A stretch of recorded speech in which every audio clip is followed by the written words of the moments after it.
The CLE replaces both the C and E-Class coupes and is, says Mercedes, 4 cars under just one roof. Whatever the truth of it, the CLE certainly looks good.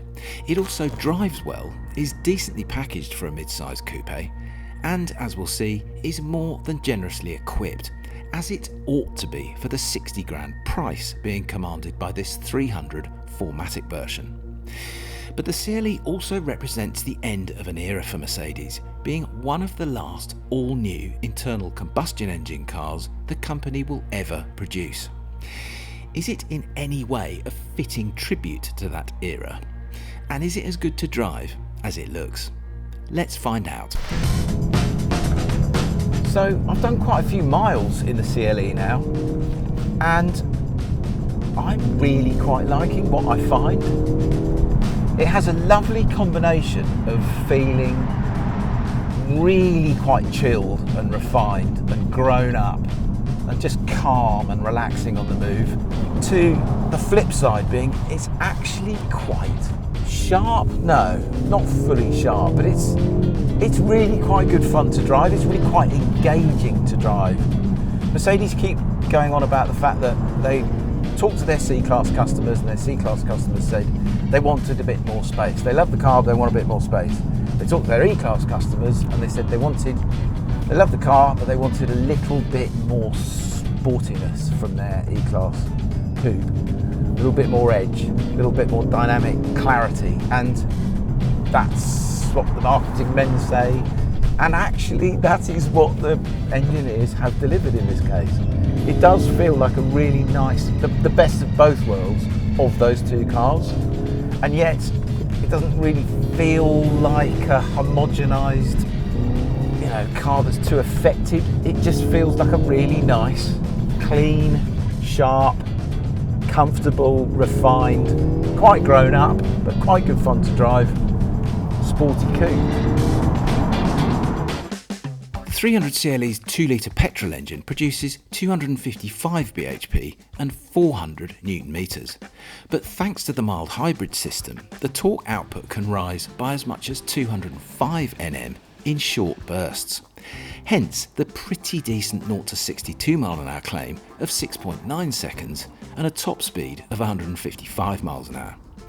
It also has a new 9-speed dual-clutch gearbox, whose shift quality alters as you switch between comfort and sport modes. But at no point does the gearbox ever snap from one ratio to the next. In sport mode, we think it could shift gears a little sharper, in our opinion. It kind of feels slightly old-fashioned Mercedes steering in a way, which is a lovely thing to say, because there was a time when Mercedes used to steer really, really smoothly and purely, and there's just a whiff of that to this. I do like the way this car steers. I really like the way it rides. You can change the dynamic modes. You've got comfort, sport, and then you've got eco, and then you've got individual. So you've got comfort or sport.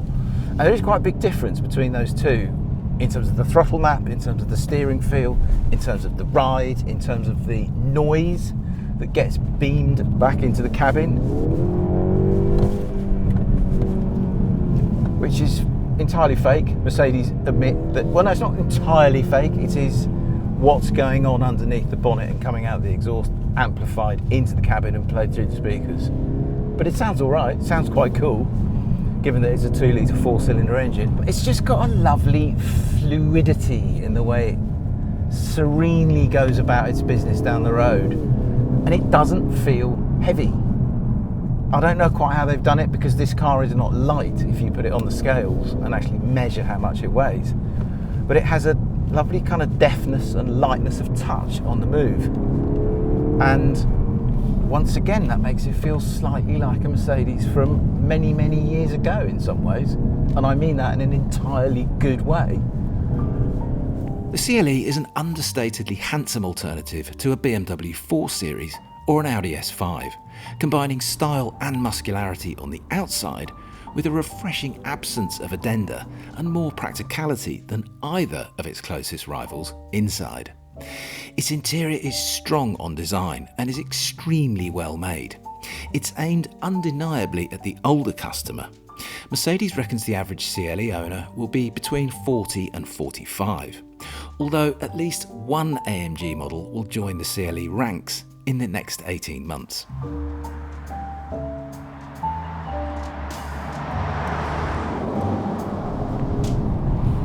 Space in the back there is very good for a coupe. You got to say, for a coupe, it's, you know, it ain't no luxuriant four-seater back there, but you can get 4 adults in this car. If you're lucky enough to be one of the ones in the front, then this cabin here is just, it's great. I mean, it's a little bit flash in its design. It's just edging towards being just ever so slightly gauche inside here. Nowhere near as much as some Mercedes, and not as much as the AMG models, funnily enough. No, I'd give it a sort of solid 8 out of 10 inside this car. And the seats are excellent. The driving position is excellent.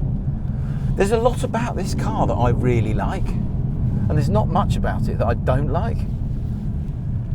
I think it's a very fitting end to the petrol era at Mercedes. I mean, that's an almighty thing to say, and it's hardly the most spectacular car that you would perform that ending in, but I don't know, in an understated, quite cool kind of way, the CLE absolutely hits the spot. It's a really, really nice car.